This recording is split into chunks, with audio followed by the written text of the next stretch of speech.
Yo, I've been waiting for this day since yesterday. It is officially the last day of November. Flipping out of November into December, talking about Tesla losing EV share, the top 10 cars if you want to hold your value, and the U.S. soccer team. Everywhere I go, the people really want to know who I is and who I be. They stop and stare when they see me. I'm going to save that to the end. I'm just going to be quiet. You take care of the first two. Ready, go. He's got to save all his words for the third story. Got to save them all for the third story. Hey, so yesterday, I was after work. My wife called me and she was like, hey, let's go Christmas shopping. And I was like, man, that's so early for the dailies to be Christmas shopping.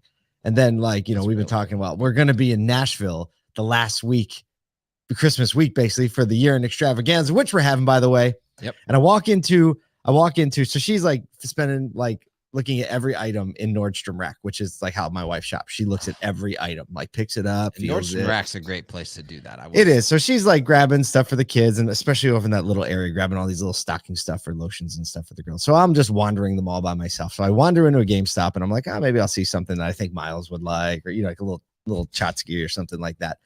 And the kid behind the counter says to me, first of all, it's the first time I've been in a GameStop where it didn't smell like feet. I was excited about that. Secondly, I went in and he was like, hey, can I help you find anything? I was like, no, I'm just looking. And he says, you in the market for a PS5? At first, I thought he was going to he owned one.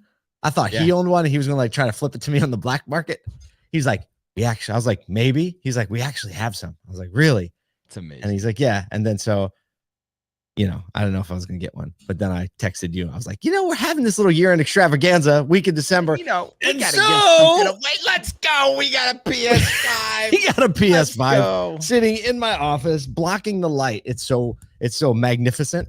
And so we're going to be giving the PS5 away just in time for Christmas at the year-end extravaganza on December 20th, live in Nashville. You can still win this PS5, and we promise we will expedite ship it to you so you have it in time for Christmas. But you have to sign up for the year-end extravaganza to check out the live stream and check it out. I don't know. How do they do that, Kyle? They go to asotu.com, scroll just a wee bit down and hit the little more info button. That's the easiest way to get to the year-end extravaganza page. You can check out all of the different live streams on the different platforms. You can come in person for a nice little event. We've got about 50 tickets set aside for that. So if you want to come in person, you're close to Nashville, or just fancy a little flight to one of the greatest cities in the country, in my opinion, you can come on.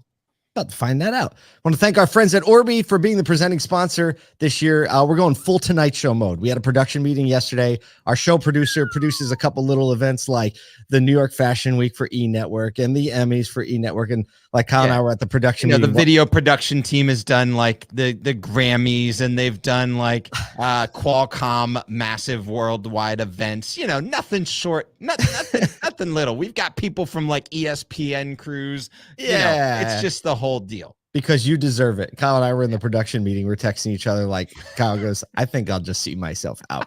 Right? Because they're all flipping. There's not many all times the industry terms. Into a room and I don't even know any of the words anyone's saying. I'm like, oh, other industries have the acronym problem too. I see. Yeah, right. And they all know what's going on. So please check it out. Put on your calendar right now, December 20th, Tuesday, December 20th.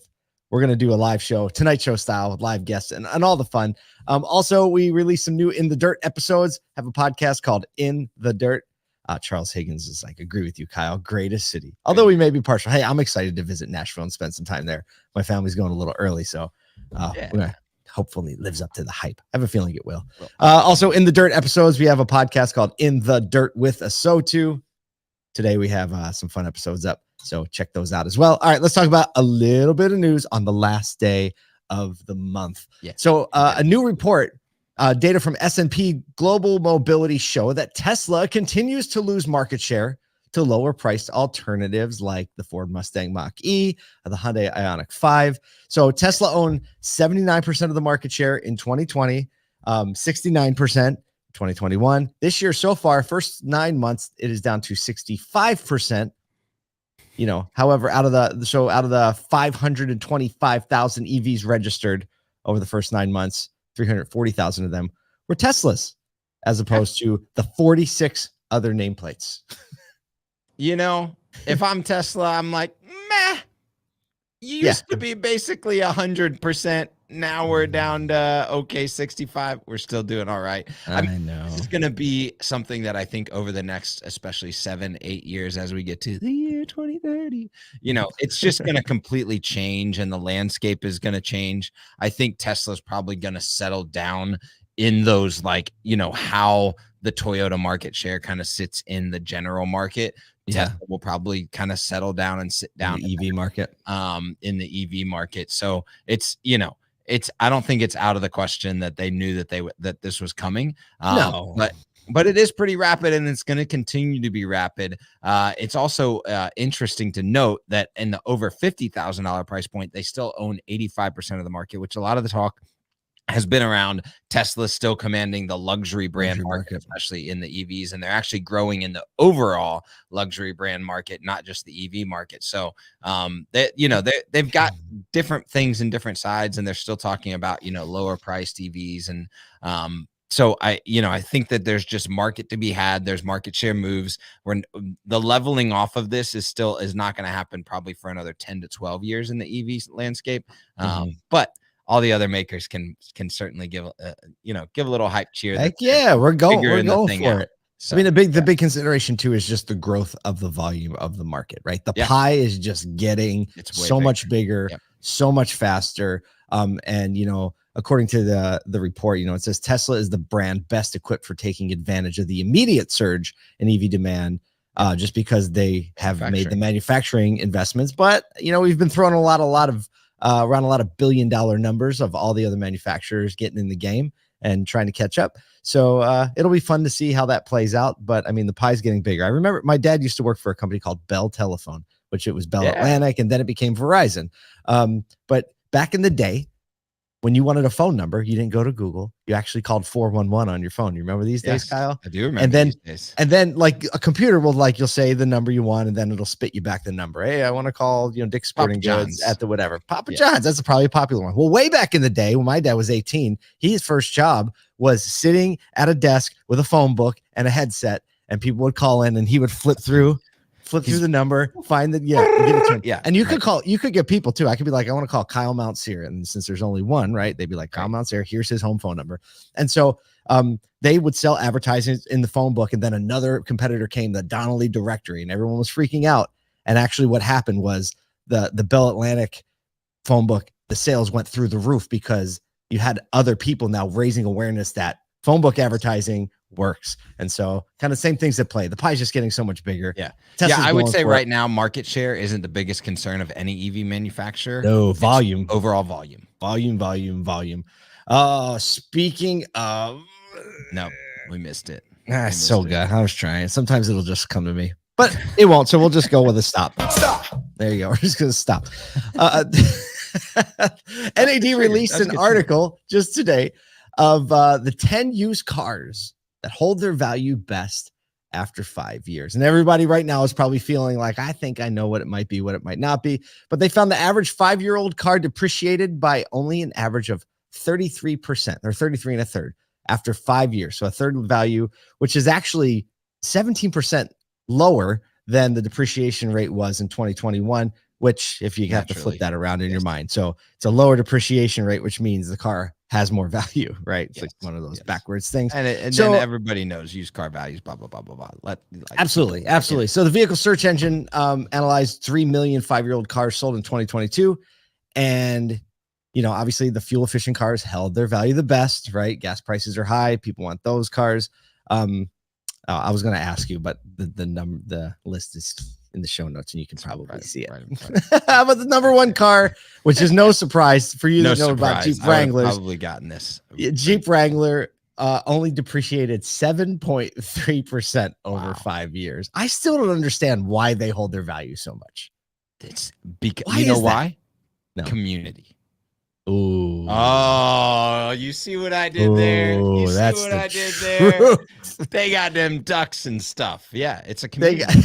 They built a community around a vehicle brand. And honestly, if you look at the rest of the cars on here, there's two reasons why things are holding their value in this top 10. Dude, no doubt. I didn't even think of that. That's clutch. It's either built on community around the brand or vehicle, or low price, low cost. I was gonna say, yeah, the and Nissan Versa community doesn't seem like it's thriving. like Corolla, Versa, Civic. It's just a lower cost vehicle that has a long Yep. staying power. And Civic's got a little thing going though. Yeah. Civic's got a little thing going community wise. I'm gonna But the call list that had a little thing going back in like 2005. That's I true. don't know about current day. It maybe even, yeah, I remember Civics were the jam. So So run Jeep run down the Wranglers. list. Run it Okay, down. Jeep Wrangler, number 1, Jeep Wrangler Unlimited, which is kind of the same thing, is number 2. Porsche 911, Toyota Tacoma, big community there. Honda Civic, Subaru BRZ, Ford Mustang, Corolla, Nissan Versa, and Chevy Camaro rounding out the last on the list. Man, that's a great insight, dude. The community around them. Yeah, I mean, and you think about like what you need to do to regulate that from a supply side, right? Like Wranglers have already been high, but like they just made enough of them to if hold you the oversupply value. it, you could actually It's hurt over. that, You could crush right? it. I mean, you think about that. Like I know just from like finding a Wrangler or finding even a used Wrangler is not an easy thing. Like that's something that I remember in sales. Like, oh, we got a Wrangler. Boom, boom, boom. All of a sudden the phones are ringing. It's gone. Right. Yeah, no doubt. Especially like a lifted Wrangler, that thing's gone immediately. Speaking of lifted. Stop. Yeah. Segue. Time. Kyle, The this one US is all men's- you. National soccer team, the U.S. men's national team, defeated Iran 1-0 on a Christian Pulisic goal to advance to the knockout round. Here's some stats for you. Of the 22 World Cups held, the U.S. has advanced to 11 of them. Interestingly enough, in the very first ever World Cup, the U.S. made it to the semifinals. Now, not a massive feat because back then only 16 teams actually qualified, so they only had to win 2 games to get to the semifinals. They went completely dark in the Cold War era because we just decided soccer was just not a thing. Back in 1990, we re-entered and got back in, and we've only missed it once, the World Cup since then, which was in 2018. So if you see all these stats of like, we haven't made it to the quarterfinals since 2014, it's only because we just completely missed a year and trashed the whole soccer, community. But we're back this year. So this would be, if we beat the Netherlands on Saturday, this would be only the 3rd time that we would have ever made it out of the round of 16. So pretty big deal. What's our chance to beat the Netherlands, Kyle? Actually there's a good chance here. We are definitely the underdogs, but playing as the underdogs in the knockout rounds actually gives you a pretty large advantage in the round of 16 and the quarterfinals, just because you play all out. The Netherlands is going to leave their back line exposed because they're not going to, their back line, meaning their defense, they're not going to expect a lot out of the US. So, and we're playing on a Saturday, should be like a lot of energy around just the way that the US is kind of geared up and encouraging the team. And, should be a pretty rowdy day for US soccer across sports bars. So I'm excited. Unbelievable. I'm excited that I get to watch it because it's on a Saturday and like I'll be home. And what time is it on? 10 o'clock, 10 Eastern, I think. AM? Yeah. Oh, that sounds amazing. It's perfect, right? Yeah. Slow Saturday morning, turn some soccer on, get it going in the house. I'm excited. The couple things to watch out for if you are kind of interested, not really interested. Christian Pulisic on his goal actually got a minor injury, but he is expected to be back.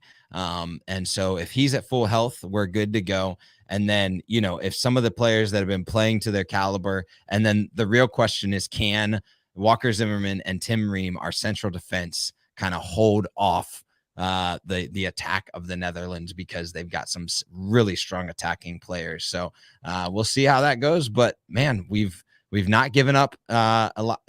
We've given up 1 goal so far, and so for that, like, hey, if we can put 1 across and get to penalties or extra time or something like that, it can happen. It's a big thing to talk about. I know we spent 3 minutes on an automotive. It's all good, man. Hey, if we 5 billion people watch soccer when it comes to the World Cup. And so 5 billion and 1. I'm going to watch it on Saturday for the first time from the very beginning of the game. You know why?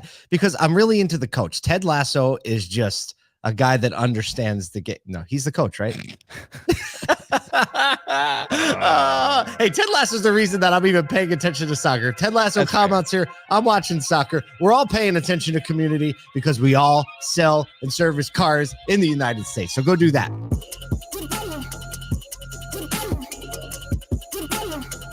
Leave the right.